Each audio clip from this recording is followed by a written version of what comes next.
Hallelujah, hallelujah. आप सभी प्रसन्न हैं? आज जो उपवास की सभा थी और मैं विश्वास करता हूं कि आप सभी ने चंगाई पाई है। हालेलुया। क्योंकि खुदा का वचन कहता है, बाइबल कहती है कि जब आप उपवास रखते हैं तब किसी भी प्रकार का कोई रोग, कोई बीमारी, कोई दुष्ट आत्मा का असर है, वो सब उपवास के द्वारा, प्रार्थना के द्वारा खत्म हो जाता है। हालेलुया। संत मरकुस की अंजील 9 उसकी जब हम 27 आयत पढ़ते हैं तो जब इस अध्याय में हम देखते हैं कि यीशु मसीह के पास जब चले गए तो उस लड़के के अंदर जब दुष्ट आत्मा थी, जो कि एक मिर्गी का आत्मा था, और वो आत्मा क्या करता था, उस लड़के को कभी पानी में और कभी आग में फेंक देता था। लेकिन प्रभु यीशु मसीह के जो रसूल थे, जो उसके चेले थे, वो उसको निकाल नहीं सके। और तब उसके बाप ने यीशु मसीह के पास उस बालक को लेकर गया, और जब भीड़ काफी इकट्ठा शुरू होने हो गई तब यीशु मसीह ने जल्दी से उसमें से दुष्ट आत्मा को डांटा और उसने उसमें से दुष्ट आत्मा को निकलने की आज्ञा दी। तब चेलों ने यीशु मसीह से पूछा कि प्रभु स्वामी, हम इसमें से इसको क्यों नहीं निकाल सके? तब यीशु मसीह ने अपने चेलों को एक भेद की बात बताई। वो था, ये जो गूंगी आत्मा है, जो बोली आत्मा है, ये ऐसे आराम से नहीं जाती है। ये बहुत सारे लोगों में बैठी हुई होती है और उन लोगों को पता भी नहीं होती है। बहुत सारे ऐसे लोग होते हैं जिनको पता ही नहीं है कि उनके अंदर दुष्ट आत्मा काम कर रहा है। जैसा कि मैंने आपको कई बार बता चुका हूं, प्रेत शास्त्र जो संदेश है उसमें 3 प्रकार की दुष्ट आत्माएं बताई गई हैं। हालेलुया। कितने प्रकार की? 3 प्रकार की दुष्ट आत्माएं हैं जो मनुष्य को अपनी पकड़ में जकड़े रखती है और मनुष्य को पता नहीं लगता है कि किसी दुष्ट आत्मा ने मुझे पकड़ा हुआ है। जो पहली दुष्ट आत्मा होती है वो शरीर में होती है। उसने शरीर में कोई बीमारी, कोई रोग, कोई परेशानी लगाई होती है। ये हमें दिखाई पड़ जाता है कि ये रोग अगर ठीक नहीं हो रहा है। अभी आज ताजा उदाहरण, उधमपुर से जो कश्मीरी पंडित आए थे, उनके लड़के को यीशु मसीह ने चंगा किया, जबकि डॉक्टरों ने कह दिया कि उसका हार्ट जो है वो रुक गया, बिल्कुल जीरो हो गया था, वो खत्म हो गया था। लेकिन प्रभु यीशु मसीह की सामर्थ के द्वारा, यीशु मसीह के अनुग्रह के द्वारा जब दुआ की गई, प्रार्थना की गई, तब वो लड़का चंगा हो गया। Hallelujah, hallelujah. और बहुत सारे लोगों को पता ही नहीं होता कि उनके अंदर दुष्ट आत्मा है। तो पहला जो दुष्ट आत्मा होता है वो शरीर के अंदर था, बीमारी के रूप में, रोग के रूप में। दूसरा कौन सा होता है? वो होता है धार्मिक के क्षेत्र में। बहुत सारे लोग अपने आप को धार्मिक दिखाते हैं कि हम बहुत धर्मी हैं, और वो अपने आप को इस प्रकार से बताएंगे कि हम लगातार दुआ करने वाले हैं, हम लगातार प्रार्थना करने वाले हैं, लेकिन नबी कहता है उनके अंदर फिर अभी भी कोई दुष्ट आत्मा है। हालेलुया। और तीसरा जो दुष्ट आत्मा है वो होता है भरमाने वाली आत्माएं, जो अपने शब्दों के द्वारा और अपनी बातों के द्वारा, अपने जो बात करते हैं उसके द्वारा वो क्या कर देते हैं? भरमा देते हैं। ये 3 प्रकार की दुष्ट आत्माएं हैं। Hallelujah, hallelujah. और नबी कहता है, खुदा का वचन कहता है कि ये वाली जो दुष्ट आत्मा है, जो गूंगी भी है और बहरी भी है, ना ये जवाब देती है और ना ही ये सुनती है। जितना मर्जी इसको बुलाओ कि तू कौन है, तेरा नाम क्या है, ये नहीं बताएगी। क्यों? सुन ही रही है। तो ऐसी दुष्ट आत्मा कैसे निकलेगी? कोई आम साधारण दुष्ट आत्मा तो निकल जाएगी, यीशु मसीह के नाम में इसको धक्का मारेंगे, उसको आज्ञा देंगे तो वो निकलेगी। लेकिन ये वाली दुष्ट आत्मा सिर्फ यीशु मसीह के पास से ही निकली। क्यों निकली यीशु मसीह के पास से? क्योंकि यीशु मसीह ने इस दुष्ट आत्मा को निकालने से पहले 40 दिन और 40 रात क्या रखा था? उपवास रखा था उसने। और उसने खुदा से, परमेश्वर से, अपने स्वर्गीय पिता से वो सामर्थ को पाया था। तब यीशु मसीह इसमें से दुष्ट आत्मा को निकाल पाया था। Hallelujah, hallelujah. और यीशु मसीह ने एक बात और बताई कि ये जो दुष्ट आत्मा है दो प्रकार से निकल सकती है। पहली कौन सी? प्रार्थना के द्वारा, और दूसरी उपवास की प्रार्थना के द्वारा। और ये गूंगी और बहरी आत्मा जो है ये सिर्फ उपवास के द्वारा और प्रार्थना के द्वारा ही निकलती है। Hallelujah, hallelujah. तो बहुत सारे लोगों के अपने अपने विचार हैं, वो अपने विचारों से, अपनी सोच से किसको ढूंढते हैं? परमेश्वर को। हालेलुया। यशायाह 55 उसकी 8 उसकी 9 में हमने क्या पढ़ा है कि परमेश्वर क्या कहता है? मेरे विचारों में और मनुष्य के विचारों में जितना आसमान से लेकर जमीन में अंतर है इतना ही अंतर है। Hallelujah, hallelujah. तो आमोस की किताब जब 3 में हम पढ़ते हैं, आप इसको जरा पढ़िए। आमोस की किताब 3 आयत में, यदि दो मनुष्य परस्पर सहमत ना हो, यदि दो मनुष्य परस्पर सहमत ना हो, अगर दो मनुष्य आपस में एक मन ना हो, उनके आपस में विचार ना मिलते हो, उनकी सोच एक जैसी ना हो, तो क्या वो कभी इकट्ठे चल सकते हैं? कभी नहीं चल सकते हैं। हालेलुया। तभी तो यीशु मसीह कह रहा है, वचन कह रहा है, परमेश्वर कह रहा है कि मेरे विचार और तुम्हारे विचारों में जमीन आसमान का अंतर है। Hallelujah, hallelujah. जमीन आसमान का अंतर है। किसके और किसके विचारों में? और मनुष्यों के विचारों में। मनुष्य अपनी सोच के द्वारा, अपने विचारों के द्वारा परमेश्वर को ढूंढता है। वो अपनी समझ के द्वारा कामों को करना चाहता है, अपने कार्यों को करना चाहता है, लेकिन उसके सारे कार्य परमेश्वर के आगे क्या हो जाते हैं? फेल हो जाते हैं। उसकी सारी समझ फेल हो जाती है। वो वैसे नहीं कर पाता है जैसे परमेश्वर करता है।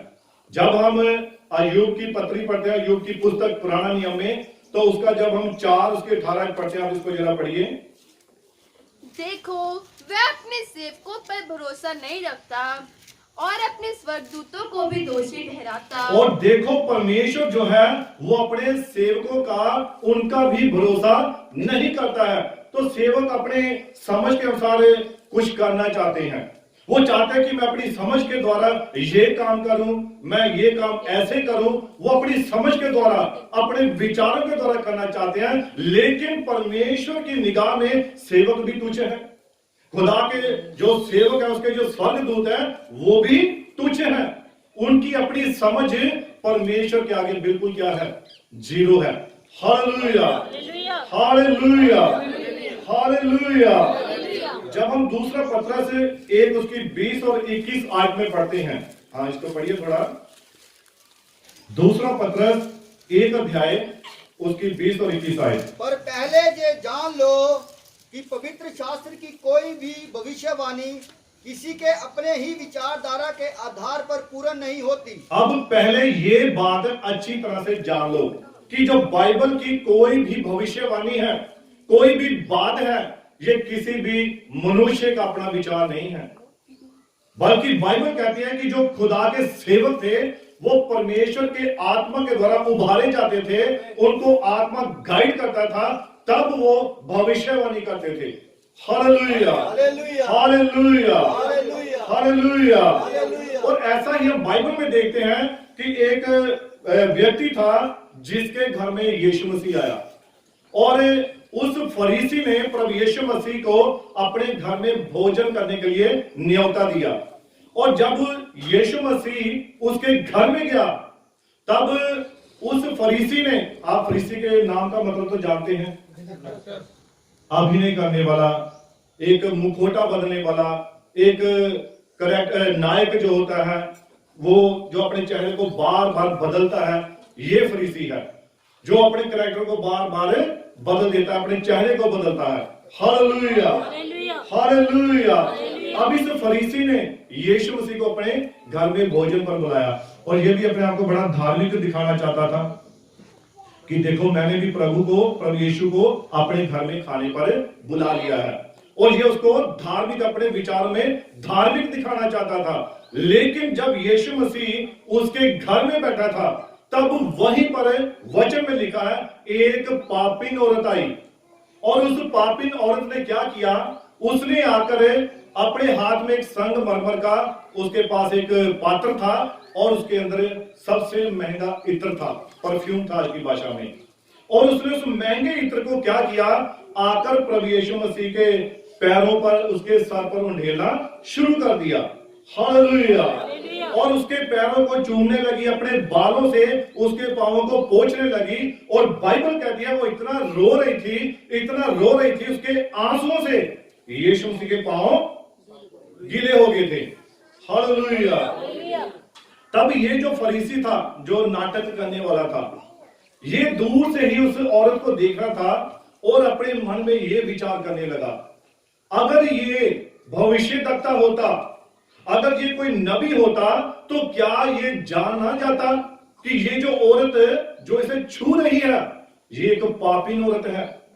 Hallelujah, hallelujah. अब यीशु मसीह वो कौन था? वो खुदा का वचन था। हालेलुया। यीशु मसीह वो सब जानता था। आप जानते हैं कि जब पुराना नियम में उत्पत्ति की किताबें हम जब देखते हैं, अब्राहम के पास कौन आया? एलोहिम, परमेश्वर आया। हालेलुया। और जो उसकी पत्नी थी वो कहां बैठी हुई थी? तंबू में बैठी हुई थी, और परमेश्वर की, एलोहिम की जो पीठ थी उसकी तरफ थी और उसका मुंह अब्राहम की तरफ था। तो जब उसने उसको पुत्र देने का वायदा किया, तब वो पीछे हंसी तंबू में। आमीन। और जब वो हंसी तो परमेश्वर को, एलोहिम को कैसे पता लग गया कि ये हंसी है भाई? क्योंकि वो विचारों को जानता है, वो सब कुछ जानता है। परमेश्वर के लिए कोई भी बात अंधेरे में नहीं है, उसके सामने सारी बातें क्या है? रोशनी है। Hallelujah, hallelujah. अब ये जो औरत थी, ये यहाँ पर यीशु मसीह के पांवों को अपने आंसू से इसने इतना भिगो दिया कि उसके पांव से सारी मिट्टी उसके आंसू से धुल गई। हालेलुया। और जब यहाँ पर इस फरीसी ने अपने मन में ये विचार किया कि अगर ये भविष्यद्वक्ता होता, ये नबी होता, तो क्या ये जान ना जाता कि जो औरत इसे छू रही है एक पापी है? तब यीशु मसीह ने उसके मन के विचारों को जान लिया, क्योंकि पुराने नियम का यहोवा, नए नियम का यीशु मसीह है, वो सब कुछ जानता है। तब यीशु मसीह ने उस फरीसी से एक सवाल किया, उसको कहा कि शिमोन, मैं तुझसे एक बात पूछता हूं। एक महाजन था और उसके दो देनदार थे, दो उसके कर्जाई थे, और एक 500 का और एक 50 का। तो उन दोनों के पास उसको वापस देने के लिए कुछ नहीं था। और तब क्या हुआ, उस महाजन ने क्या किया, उसने अपने दोनों कर्जदारों के कर्जे को माफ कर दिया। Hallelujah, hallelujah. दोनों के कर्जे को माफ कर दिया। एक का कितना था? 500 और एक का 50 था।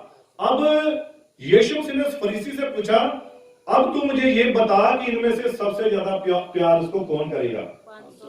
तो उसने कहा भी ये तो साफ बात है भाई, जिसका 500 माफ हुआ तो वही उसको ज्यादा प्यार करेगा। तो यीशु मसीह ने कहा, यही बात है कि जब मैं तेरे घर में आया, ना तो तूने मुझे पांव धोने के लिए पानी दिया, ना तूने मुझे पोंछने के लिए कपड़ा दिया, और ना तूने मेरे सर पर कोई इत्र मला, तेल मला। पर जब से मैं इस घर में आया हूं, तब से ये औरत क्या कर रही है? इसने अपने आंसुओं से क्या किया है? मेरे पांवों को धो दिया है। और वो अपने पापों को रो रो कर, अपनी गलतियों को रो रो कर इतना रोई कि उसके आंसू से यीशु मसीह के पांव धुल गए थे। हालेलुया। और उसने क्या किया? अपने बालों से उसके पांव को पोंछा, और जो उसने इत्र लेकर आई वो उसके सर पर उंडेल दिया। Hallelujah, hallelujah. आप इसको थोड़ा पढ़ लीजिए, संत लूका की इंजील, हाँ 7 उसका 36 से पढ़िए आप। फिर किसी फरीसी ने उससे विनती की कि वह उसके साथ भोजन करे। हाँ जी, वह उस फरीसी के घर में जाकर भोजन करने बैठा। हाँ जी, पढ़िए। उस नगर की एक पापिनी स्त्री ये जानकर कि वह फरीसी के घर में भोजन करने बैठा है, संगमरमर के पात्र में इत्र लाई और उसके पाँव के पास पीछे खड़ी होकर रोती हुई उसके पाँव को आंसुओं से धोने और अपने सिर के बालों से पोंछने लगी और उसके पाँव बार बार चूम कर उन पर इत्र मला। और उस स्त्री ने क्या किया कि उसके पाँव को इतना चूमा, जबकि एक बाइबल का एक पुराना नियम था कि जब भी कोई मेहमान घर में आता था तो जो आदमी को क्या करते थे, उसके माथे को चूमते थे। ये एक रिस्पेक्ट होती थी, एक आदर होता था। लेकिन इसने ऐसा नहीं किया, फरीसी ने ऐसा नहीं किया। लेकिन ये जो औरत थी, ये क्या कर रही थी, इसने उस व्यवस्था को पूरा किया। Hallelujah, hallelujah. और जब इसने अपने आंसू से यीशु मसीह के पांवों को धो दिया, साफ कर दिया, तब ये जो सवाल उसने किया कि उसका 500 था, उसका 50 था, दोनों के माफ हो गए, तब यीशु मसीह ने उसको क्या कहा, कौन ज्यादा प्यार करेगा, जिसका जायदा माफ हुआ। तो जब हम इसको 45 आयत में पढ़ते हैं, आप इसको पढ़िए। तूने मुझे चूमा, 47 आयत पढ़िए, 47। इसलिए मैं तुझसे कहता हूँ, इसीलिए मैं तुझसे कहता हूँ कि इसके पाप जो बहुत थे क्षमा हुए। इसीलिए मैं तुझसे कहता हूँ कि इसके पाप जो बहुत थे वो क्षमा हुए। हाँ जी, क्योंकि इसने बहुत प्रेम किया, क्योंकि इसने बहुत प्रेम किया। पर जिसका थोड़ा क्षमा हुआ है, पर जिसका थोड़ा क्षमा हुआ है, वह थोड़ा प्रेम करता है। वह थोड़ा प्रेम करता है। Hallelujah, hallelujah. तब यीशु मसीह ने उस स्त्री को कहा, जा बेटी, तेरे पाप क्षमा हुए। Hallelujah, hallelujah. इसीलिए वचन कहता है कि परमेश्वर कहता है, मेरे विचार और मनुष्य के विचारों में कितना अंतर है, जितना आकाश और जमीन का अंतर है, इतना ही मनुष्य के विचारों में और परमेश्वर के विचारों में अंतर है। मनुष्य अपने विचार से देखता है। Hallelujah, hallelujah. आप भजन संहिता 94 उसकी 11 पढ़िए। भजन संहिता 94 उसकी 11।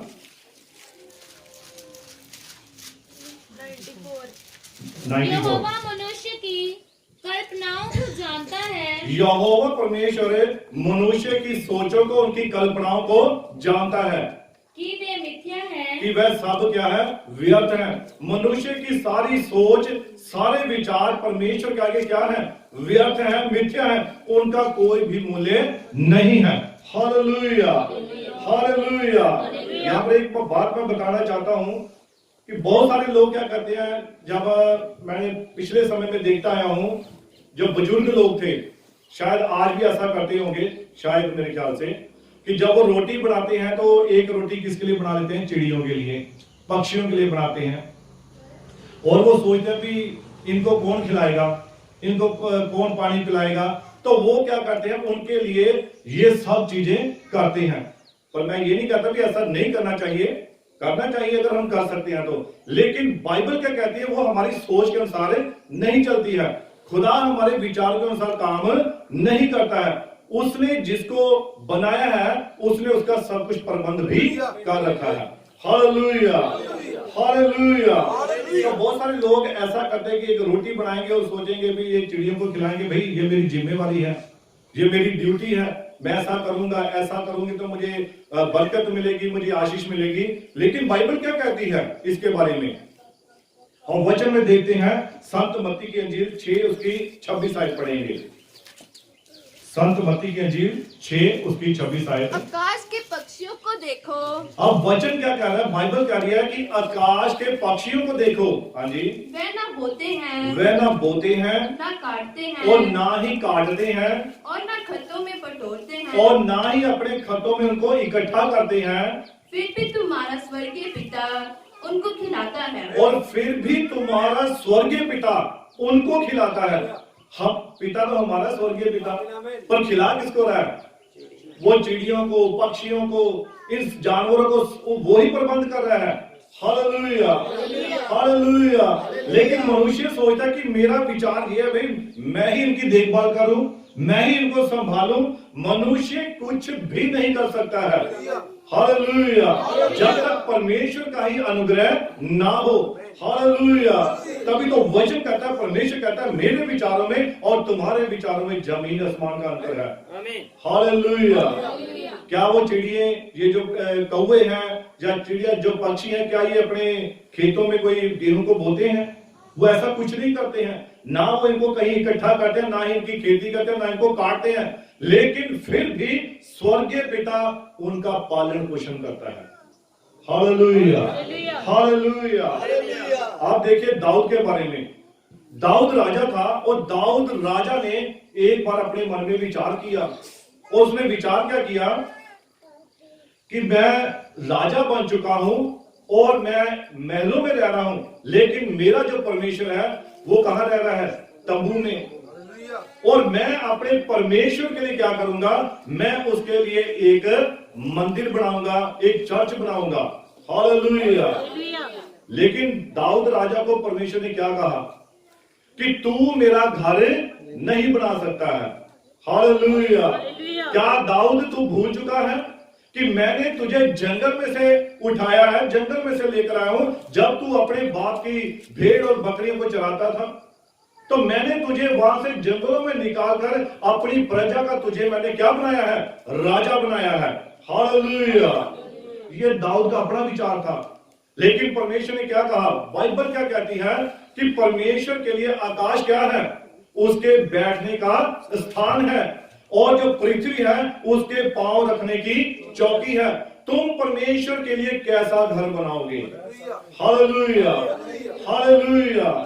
आप जानते हैं कि मूसा को परमेश्वर ने एक नक्शा दिया था अपना घर बनाने के लिए। आज बहुत सारे लोग घर बनाते हैं और वो उसको बढ़िया बढ़िया टाइल्स से, बढ़िया बढ़िया उसको रंग रोगन से सजाते हैं। और परमेश्वर ने लेकिन जो घर बनाने के लिए कहा, जिस तंबू में या जिस घर में यीशु मसीह रहना चाहता है, वो कौन सा घर है? क्या वो ये मिट्टी का बना या ये सीमेंट का बना या ईंटों से बना घर है? इस घर में परमेश्वर नहीं रहता है। परमेश्वर किस घर में रहता है? वो अपने बनाए हुए वचन के द्वारा। हालेलुया। जैसा कि संत पौलुस ने भी लिखा है, अब्राहम भी इसके बारे में जानता है कि हमारे लिए कौन सा घर तैयार है, जो ना तो हाथों से बना है, ना तो इस मिट्टी से बना है, ना ही इस सीमेंट से बना है, पर परमेश्वर के वचन के द्वारा बना है। हम उस घर की इंतजार में है जो स्वर्ग में है। हालेलुया। मूसा को नक्शा दिया गया कि मूसा तू इस प्रकार से घर बनाना। तो मूसा ने वो तंबू का, परमेश्वर का तंबू बनाया। वो तंबू जानते क्या है? वो तंबू आप ही हैं, उसकी दुल्हन है जिसके बीच में परमेश्वर रहता है। वो अपने ही लोगों के बीच में चलता फिरता नजर आता है। Hallelujah, hallelujah. और संत लूका की अंजील 18 अध्याय उसकी 10 आयत से हम पढ़ेंगे। यहां पर 2 व्यक्ति थे और वो उस हैकल में परमेश्वर की हजूरी में दुआ करने के लिए गए। तो यहां पर हम इनके विचारों को देखेंगे कि इनके विचार कैसे थे, एक के विचार कैसे और दूसरे के विचार कैसे थे। हाँ जी, पढ़िए। दो मनुष्य मंदिर में प्रार्थना करने के लिए गए। और 2 मनुष्य मंदिर में प्रार्थना करने के लिए गए। एक फरीसी था और दूसरा चुंगी लेने वाला। यहाँ फिर से वही एक एक्टर आ गया है, फरीसी। और फरीसी यहाँ भी अपनी एक्टिंग कर रहा है। वो लोगों को शो कर रहा है कि मैं कैसे धार्मिकता में चलता हूँ, कैसे मैं धर्मी हूँ। ये अपनी धार्मिकता को क्या कर रहा है? लोगों को दिखा रहा है। हाँ जी, पढ़िए।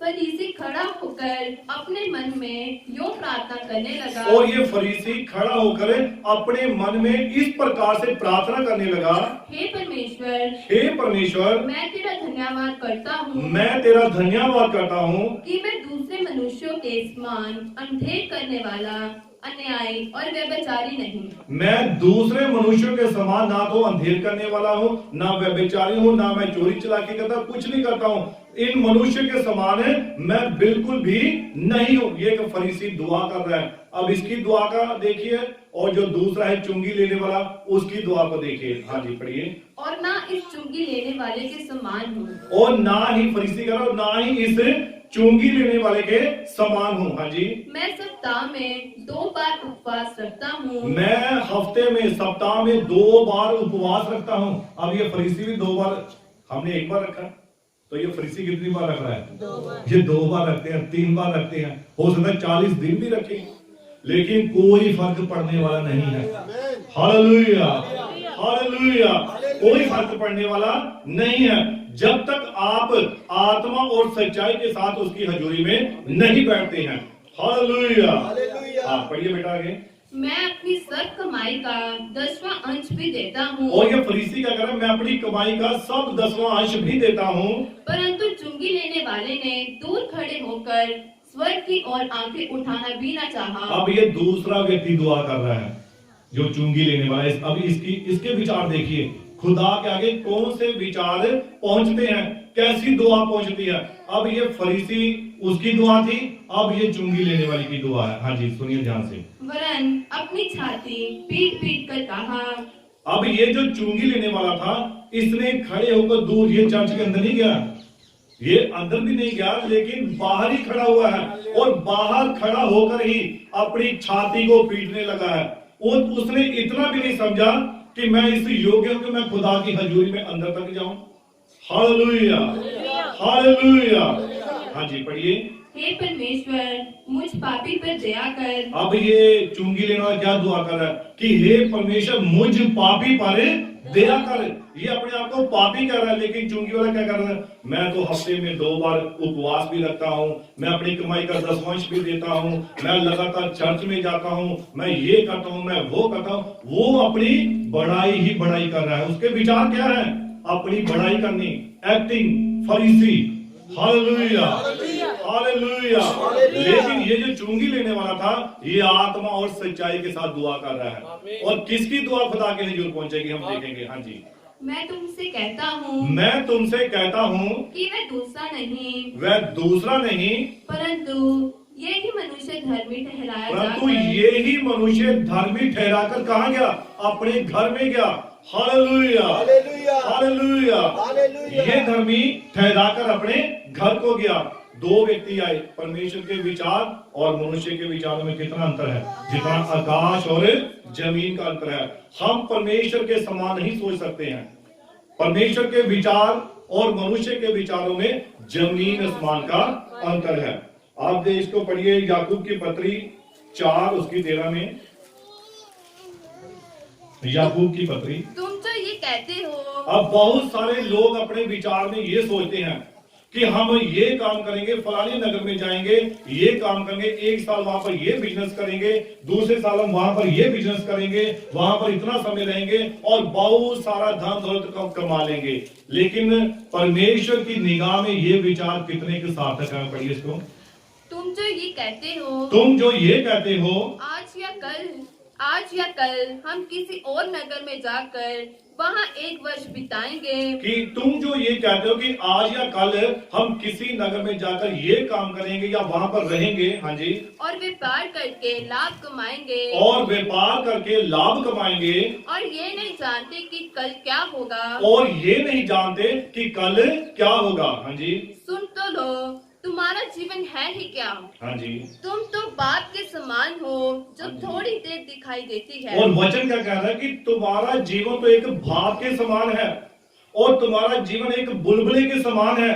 और तुम कहते हो कि मैं फलाने नगर में जाऊंगा और वहां पर व्यापार करूंगा, वहां पर धन कमाऊंगा, ये करूंगा। वो अपने विचारों में इन सोचों को, इन विचारों को लेकर आ रहा है। लेकिन परमेश्वर के विचार में क्या है कि तेरा जीवन तो एक क्षण मात्र का है। आज रात ही तेरा प्राण ले लिया जाएगा, तब तू क्या करेगा?